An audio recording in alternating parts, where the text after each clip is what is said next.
Hello, folks. Welcome into the Cowboys Report presented by BetDSI and FanDuel. I am your host, Tom Downey. Go follow me on Twitter at WhatGoingDowney for more Cowboys coverage.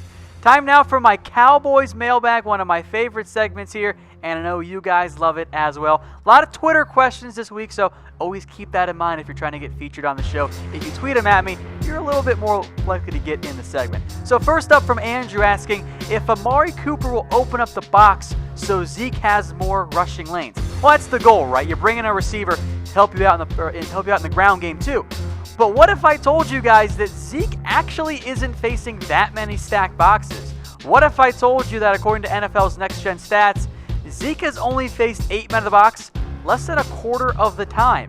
That's not even among the top 15 among qualifying halfbacks. I mean, if you factor in the guys with 80-plus carries, i.e. a little bit more of those featured backs, he's still barely in the top 10. Now, a better passing game will help Zeke Elliott, but the Cowboys' run issues have not been because they're facing 8 men in the box all the time. Now, granted, Zeke has only thrown a lot of passing times, and that negates it.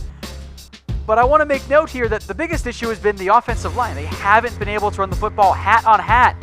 Hasn't had all that much success. But hopefully, yes, the addition of Cooper will help that ground game in. I think it will as well. Now, speaking of that Cowboys-Titans game, predict the score. DM me on Twitter at WhatGoingDowney with your score prediction. If you get it exactly right, I'll send you guys $25. And it's only to one winner, so you better get it in quickly. So again, DM me on Twitter at WhatGoingDowney with your Cowboys-Titans score prediction. All right, Dr. Don Carson wants to know, how come the Cowboys didn't trade for a tight end? Look, I know a lot of you guys wanted tight ends. The guys out there, Cameron Britt was not available. The Bucs were not going to trade him away. Then it becomes guys like Jared Cook and Jesse James. And the reality is, I don't think that Jeff Swain, once he's back healthy, Dalton Schultz and Blake Jarwin, and even everyone's boy Rico Gathers are that much better than, or are that much worse than those guys. I think you're better off giving the young guys reps, letting Jeff Swain be a nice tight end for you. He's not Jason Witten. He's not Jimmy Graham. But he's been fine this year. The tight end play really hasn't been the problem for the Cowboys. So I don't love Jared Cook. I think in the end the Cowboys said, you know what, let's roll with our young guys, let them keep playing and developing, and then we can reassess in the offseason. But if you guys disagree, type 1 for yes if you want the Cowboys to add another tight end. I'm still typing in 2. Look, I would love to have gotten somebody great. There was no one really available on the market at the right price. The Cowboys ended up passing on it. All right, from Sandman, he asks, could Cleveland try and poach Kris Richard from us in the offseason?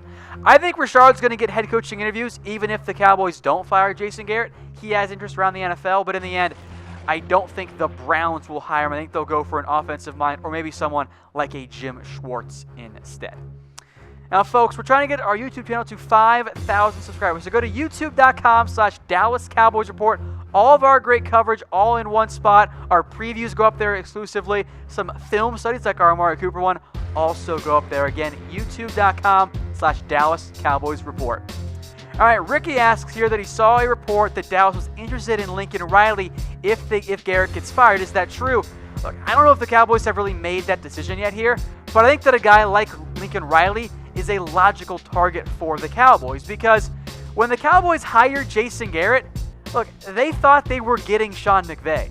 That's who they thought they were hiring. That's who Jerry Jones wants Jason Garrett to be. So if Garrett does get fired, a young, bright offensive mind like Riley, whom the NFL really, really likes, is a logical target. And if he does end up having interest in an NFL job, he is going to be the most coveted coach. The Browns in particular, with the presence already there of Baker Mayfield, could take a shot at Riley. Now, if Garrett is fired, I know a lot of you guys do want him fired, who do you want as the head coach?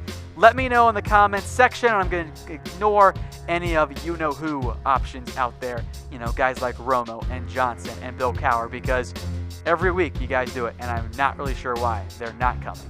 All right, anyway, next question here. With Connor Williams struggling, why not move Collins to guard and put Fleming at tackle?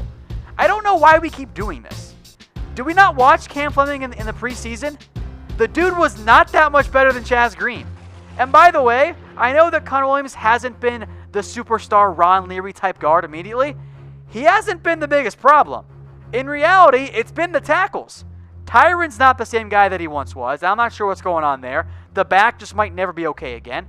La'el Collins has been the team's worst offensive lineman. and you want to move him inside to guard and have him keep switching around, let him stay at tackle. Let your second-round pick, who does still need to get stronger, needs some more time, let him stay at guard.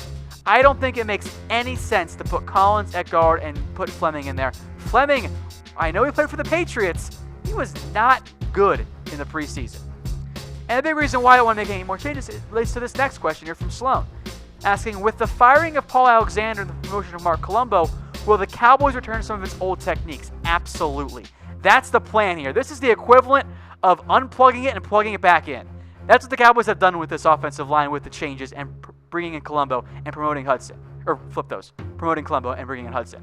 They're trying to just get back to the way things were up front because the Paul Alexander era did not work out. All right, next up, a question here from Facebook asking, why did the Cowboys fire the wrong coach? Garrett needs to go. All he does is clap.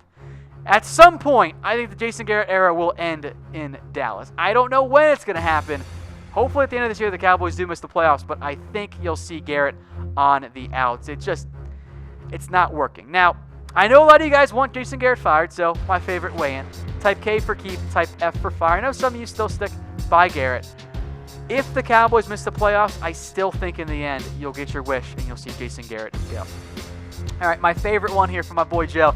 How much force does Jason Garrett produce with each clap? And could the lights in Cowboys Stadium be changed to clappers so that each game looked like a rave? Now, I did the math for you guys, so give me a second here on this one.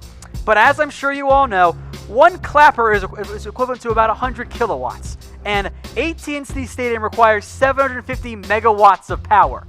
Therefore, you need about 7,500 clappers to power AT&T Stadium. So we have to clone Garrett a lot. And I don't think that's a very good idea. All right, Cam Billings up next here asking, if the offense doesn't show improvement Monday, could Linehan be fired, or is he going to keep his job if the Cowboys lay an egg, and who should call the plays? We mentioned this on our earlier Cowboys Report this week. Look, if the Cowboys lay an egg offensively after they added Amari Cooper, after they had an entire bye week to get a game plan set up, I hope the Cowboys fire Linehan. I hope they say goodbye to him. If they do lay an egg, which I don't think they're going to, and we know that expectation matters, maybe you will see Linehan gone. And if Linehan does go, there's really only one option to call the plays as far as I'm concerned. It's Jason Garrett. I know you guys don't like that idea, but I'd rather see Garrett call the plays for the last half of the year and try and save his job, because I think you guys agree with me here. I'm done with Linehan. It's not working. It's a square peg in a round hole. It's consistently running the ball into stacked boxes when you do face them. It's not passing enough on downs. Where's the play action? Look, we've been over this with Linehan. I'm not a huge fan. I'm typing in FS. Folks, today's show is brought to you by BetDSI, the internet's #1 sportsbook. Go to chatsports.com/bet and use promo code Cowboys120 for a 120% deposit bonus. What that means is, put down $100, they'll give you $120 for free for a grand total of $220 to bet with on BetDSI. You're playing with house money at chatsports.com/bet. if you use promo code Cowboys120. All right, next question here from Joe, and this one, I don't know why we keep getting this. Play Rod Smith and Zeke together. Emmett used to catch 5 or 6 balls per game, which I'll clarify, no he didn't. There were some games he caught 5 or 6 balls, but even in his best year in terms of pass catching, Emmett didn't even average 4 catches per game. So I think that's a little bit of a revision history there. But here's the thing with Rod Smith. I like the guy. He's a good player. He's not a scheme 4 guy. You want Zeke and Gallup and Beasley and Cooper on the field as your top 4 guys. Are you going to play Rod Smith over a Rico Gathers, who I know everyone loves, over a Dalton Schultz, over a Jeff Swaim, over a Tavon Austin when he gets back, over even Allen Hurns in a passing down? No, I don't think it makes any sense. So you can rest Zeke and give Rod Smith some touches. I don't think Rod Smith is the type of back that you have to put on the field and use more 2 halfback sets. I just don't think it's a good fit for the Cowboys in terms of the way and player that Rod Smith is. All right, from R. Martin, asking how many picks do the Cowboys have in next year's draft now they have no #1 pick? Well, without factoring any potential comp picks, you could get a 4th for cutting Deontay Thompson.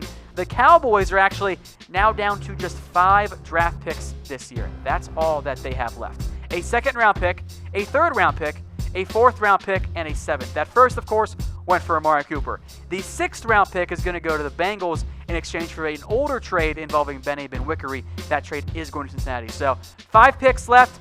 Maybe you trade down and try to acquire more because you're a little bit thin on draft capital. All right, folks, we have a special game just for you guys, so pay attention if you want to win an NFL jersey of your choice. I assume it's a Cowboys one. Head over to FanDuel.com/chatsports. Again, it's got to be FanDuel.com/chatsports, not just FanDuel. FanDuel.com/chatsports, and get entered for our Week 9 fantasy game on FanDuel. Again, go sign up and then message us on Twitter, on Facebook, on Instagram at chatsports, or me at whatgoingdowney. We'll send you the private game invite. If you beat everyone in that game, the full 20-person game, we'll send you an NFL jersey of your choice. But again, you got to get signed up through FanDuel.com/chatsports. All right, next mailbag question again from Sandman. Is this a season where the Cowboys could break the record for wins at AT&T Stadium? I don't think so. Now, the Cowboys could be in the mix. They are undefeated right now. They're 3-0. But they're going to have to go 7-1. If they go 7-1 this year at home, I think they're going to make the playoffs. I don't know if that's going to happen. Now, I think they'll finish among the top half with one of their best marks, of all time here at AT&T Stadium. But I have a tough time seeing them go 7-1. I think they could start the year 4-0. We'll talk more about that in our preview section. But I don't think you're going to see the Cowboys end up going 7-1 or, to break the record, 8-0 this year. But overall, what will be the Cowboys' record this year? Let me know in the comment section what you guys think. Knowing Jason Garrett, I'm still going to lean more towards of an 8-8 record. I just don't think you're going to see Dallas have a 10-win, 9-win season, even with now Amari Cooper. All right, folks, if you like what I'm wearing, go get your own Mizzen and Main shirt. Comfortable.af is the website.